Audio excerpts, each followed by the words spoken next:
Family అందరికీ hi అండి.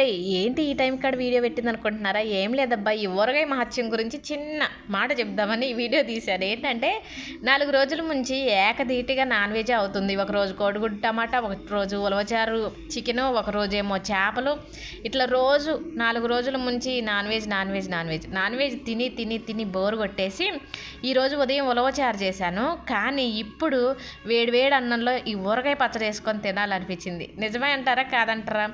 ఎక్కువ శాతం మనం నాన్ వెజ్ తిన్నామంటే కంపల్సరిగా పచ్చళ్ళు తినాలనిపిస్తుంది ఒక రోజు కదా.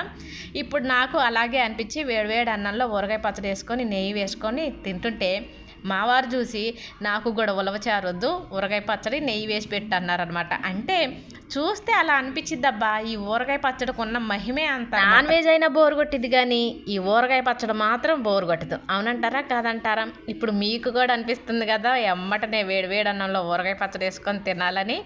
ఇక నేనైతే చక్కగా తృప్తిగా ఊరగాయ పచ్చడి వేసుకొని అన్నం తింటున్నానబ్బా.